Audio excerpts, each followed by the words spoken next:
Hello, and welcome to the Spiritual Sanctuary. I'm Bertina, your host, and I am also a priestess and a yoga teacher. And I am so excited that you are back with me on day 6 of our special series, International Week of Yoga, Movement, Meditation, Spirit, and the Divine Feminine. Now, this is one of the episodes that I've been most excited to share with you because today we're going to bring together several sacred threads. We've talked about yoga. We always talk about the divine feminine.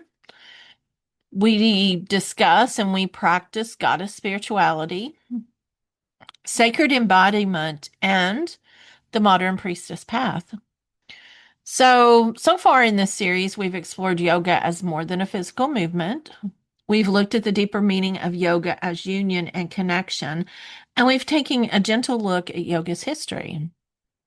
We've explored the 8 limbs of yoga as a spiritual map for living, and we've talked about the many paths of yoga, and we've explored different types of yoga and how to choose the practice that supports your body and your spirit.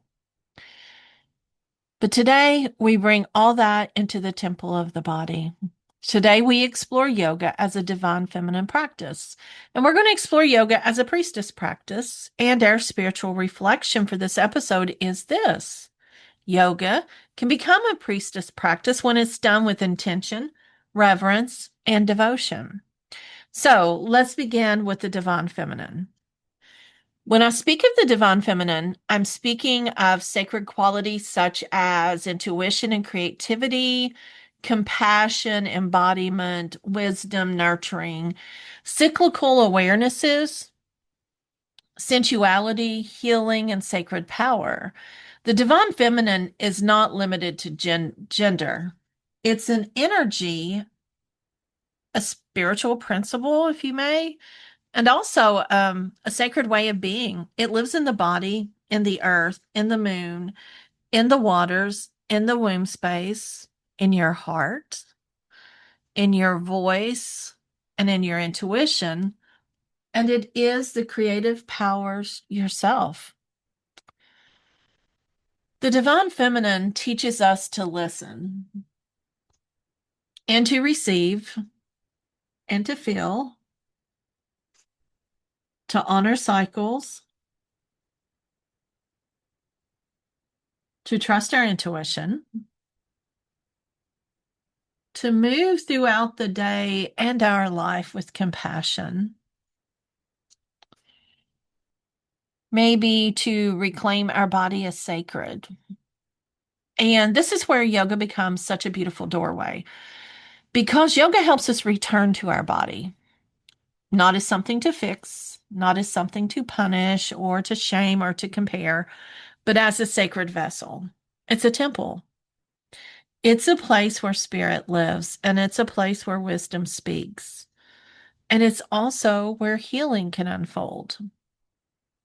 Many of us has been taught to disconnect from our bodies. We've learned to judge our bodies, control our bodies, ignore the body, push through, and even see the body as something that's never enough, not thin enough or young enough or flexible enough. I hear that all the time. I'm not flexible enough for yoga. Girl, I sometimes I can bend over, sometimes I don't know if I can get back up. It is okay. We see our body as not beautiful. And the beauty of all of it is that we're all different. We think we're not strong enough or healthy enough, and we're always chasing these ideas of healthy. And if we were happy and we took care of ourselves first, our health falls along with it. I mean, there's other things in general, but stress really hurts our body. And we also think that we're not spiritual enough.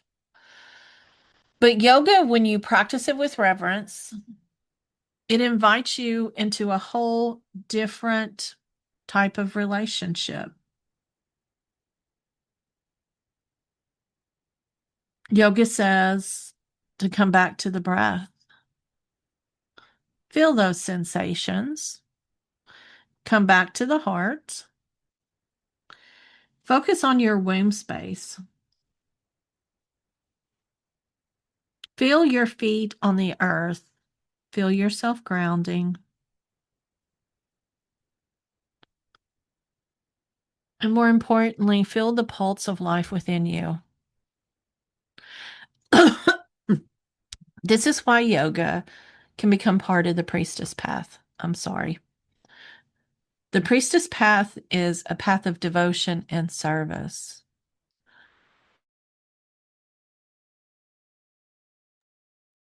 It's a path of ritual and healing, spiritual leadership, and a connection to the divine. The priestess is one who tends to the sacred. She tends to the altar. She tends to the body and the community. She leads the cycles, and she tends to relationships between the seen and unseen.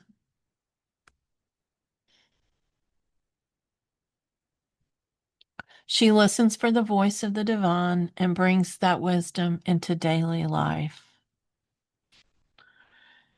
As a modern priestess, we may not live in a temple made of stone.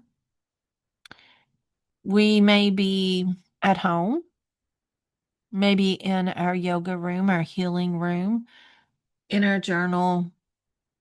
We may be sitting out in our garden or at the kitchen table or in a circle of women.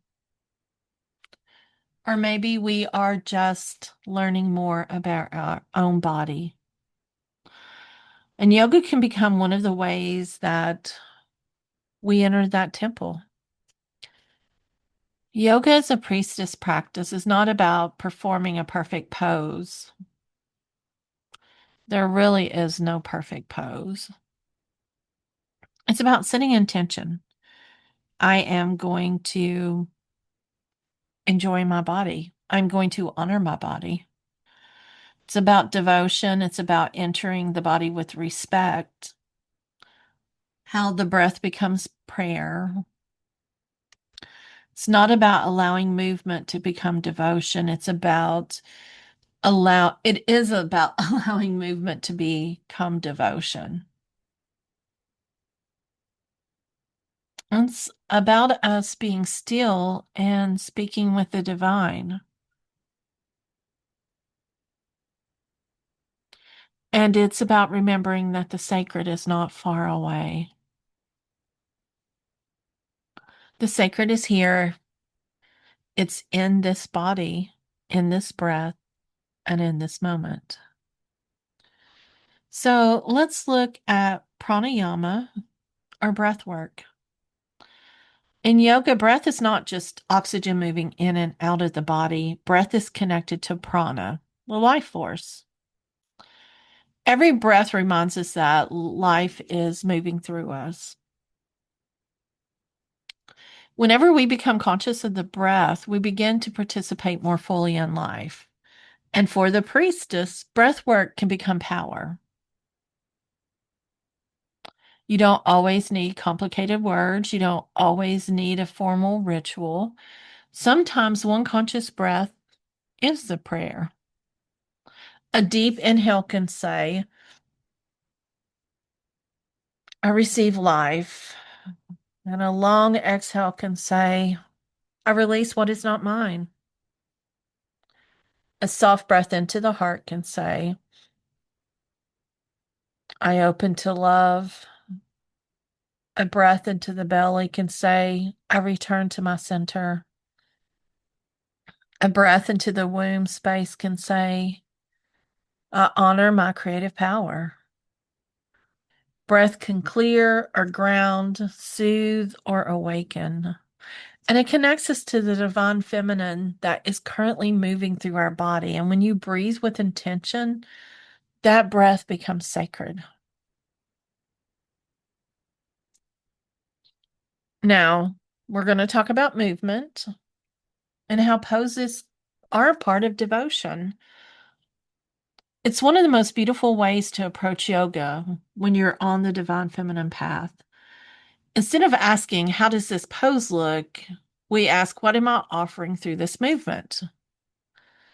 A forward fold can become an act of surrender, a heart opener is an offering of love.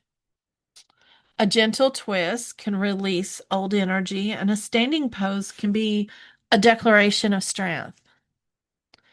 A seated pose can become a moment of inner listening, and a flowing movement can become a dance with the divine. When movement becomes devotion, we no longer have to perform. We don't have to prove anything. We don't have to force the body. We move as an offering, as a prayer, and a gratitude and remembrance. And this is especially powerful for those that are walking the priestess path because ritual does not always have to be elaborate. Ritual can be the way you raise your arms to the sky. Ritual can be the way you bow your head. It can be the way you place your hands on your heart. Ritual is intention made visible, and yoga can become that ritual when we bring intention to the movement.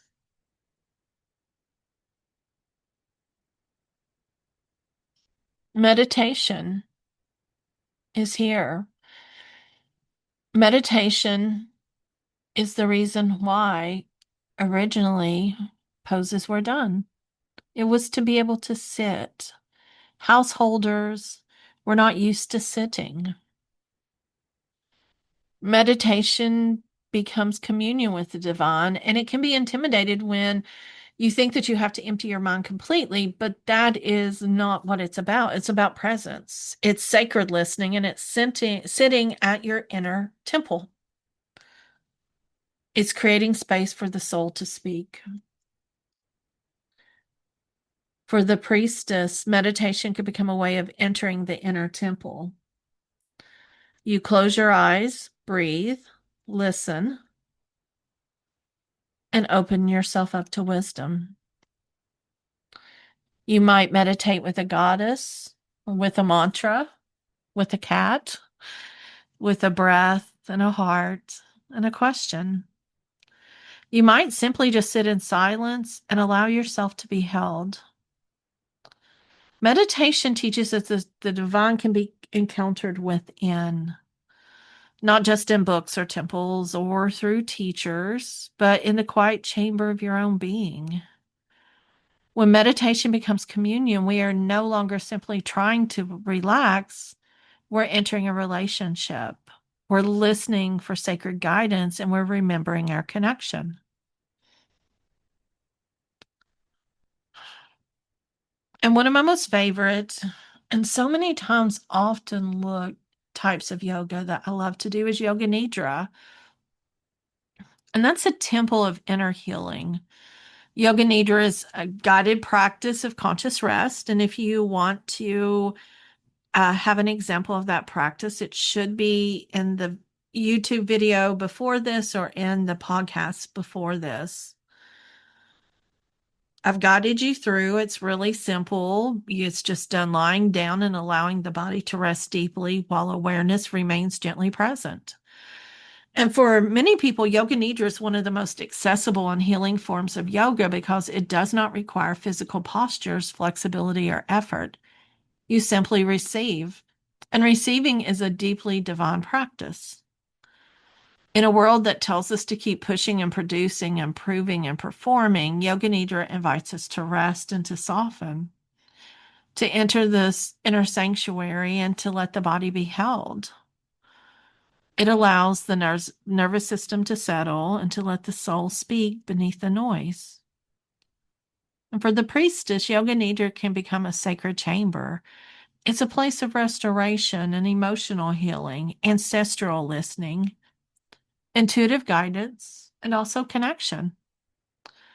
It can feel like entering a womb-like space of renewal, a place where you're not required to go, but you're allowed to be. And sometimes that is healing.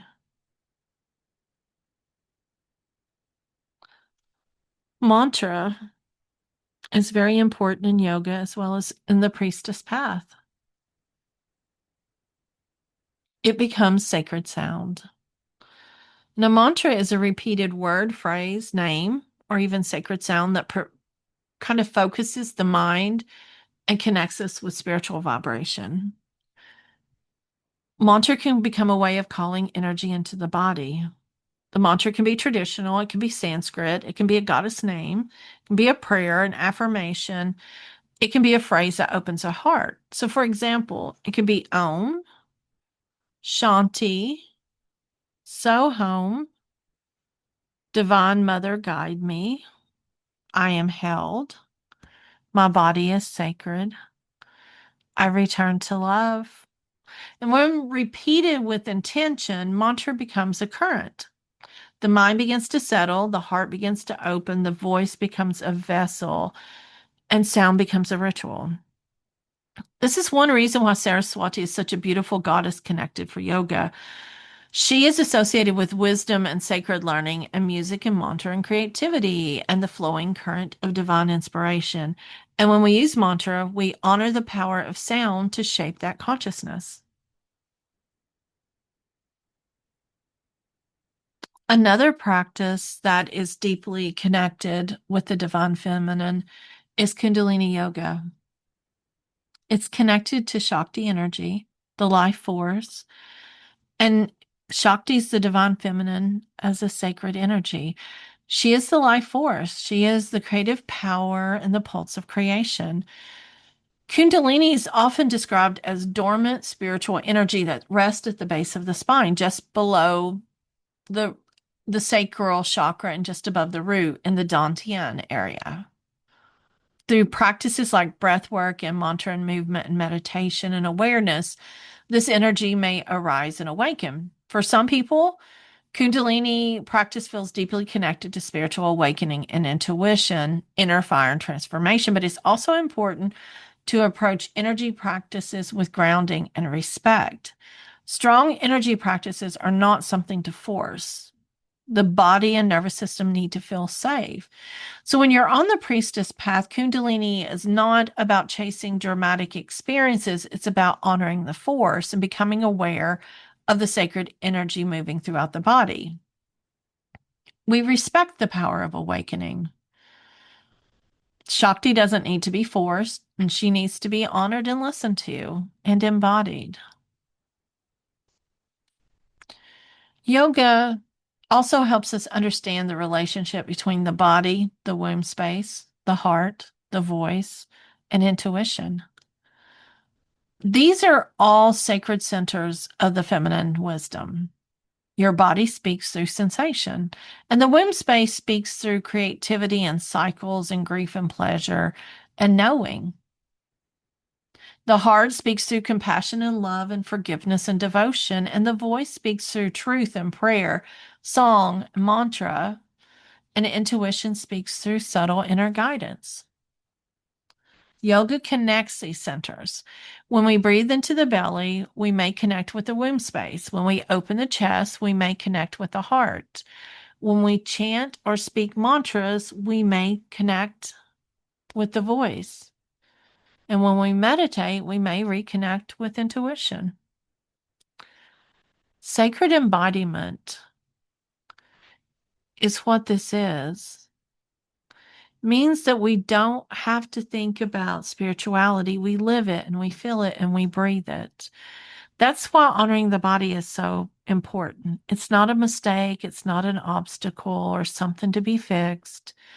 It's the temple, and your body's one of the places where the divine speaks. Now, speaking of the temple, let's explore a few goddess connections that can deepen our understanding of yoga, the divine feminine, and the priestess path. First, we want to talk about Shakti. She is the divine feminine as life force. She is movement and creation. And when we practice yoga with awareness, we begin to honor the energy moving through us. We may feel her in the breath or in our spine or in the womb space. And she reminds us that we are alive with the sacred energy. We mentioned Saraswati before.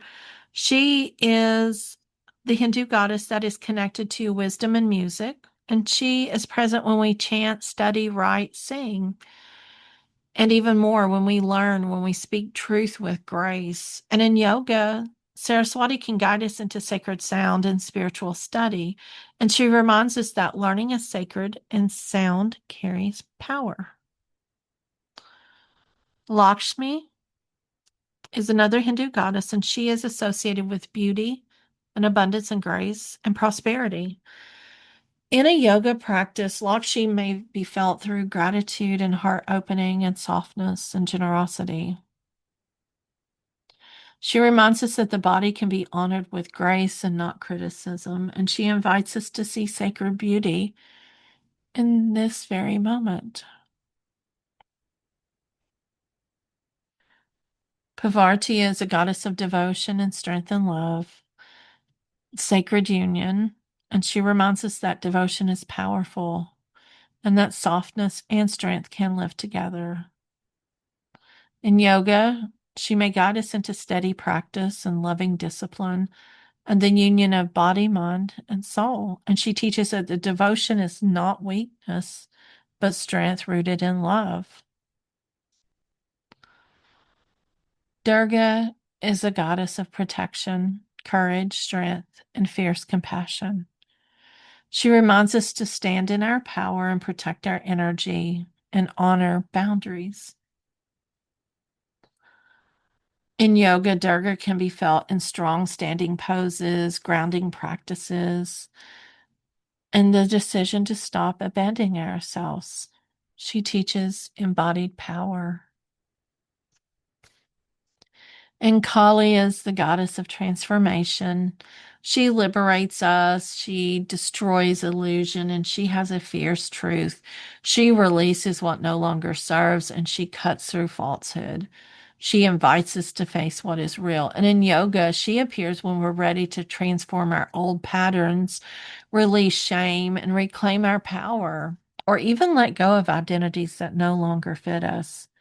She reminds us that liberation sometimes requires surrendering what is false. And through yoga, we can embody these teachings in breath, movement, stillness, and daily life. So let's think about this. What might yoga as a daily ritual look like for a modern priestess? As always, I say it doesn't have to be complicated. There isn't a right or wrong answer. It can be something simple as lighting a candle, placing one hand on your heart and one on your womb, taking conscious breaths, saying a prayer, move gently for 5 minutes, chant, pull a card, sit in meditation. You might dedicate your practice to learning or healing or service. And the practice can be short, it can be simple, it's really personal. The key part of everything is intention, because when you step onto your mat or sit in your chair or lie down for the rest, you ask these questions. What are you honoring today? What does your body need? What is your spirit asking for?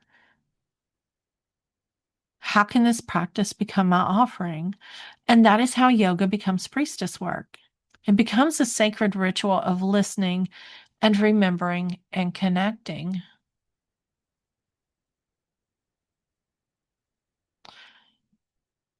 So, for today's spiritual reflection, we think yoga can become a priestess practice when it's done with intention, reverence, and devotion. So, ask yourself, how can you in turn movement, breath, or meditation into a sacred ritual? Let me repeat that a little bit more clear. How can you turn movement, breath, or meditation into a sacred ritual? Again, what does your body need? What does your breath want to release? What goddess is guiding me right now? What could change if I practice yoga as a priestess entering the temple?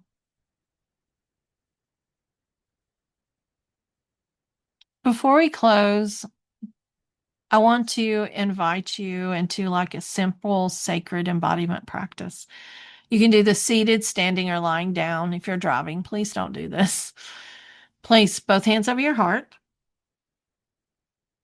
Take a slow breath in. Gently release. want you to feel the warmth of your hands, the beat of your heart, the presence of your body. Now repeat. My body is sacred. My breath is prayer. My life is a temple. My body is sacred. My breath is prayer. My life is a temple. Let those words settle into your heart. Let them move through your body. And let them remind you that the divine is not far away. The sacred is here in your breath and in your body and in your life. I want to thank you for joining me on day 6 of International Week of Yoga.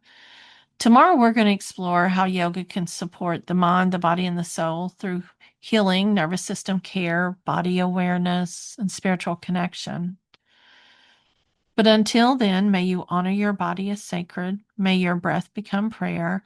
May your practice become devotion. And may you remember that your life itself can be a temple. Thank you.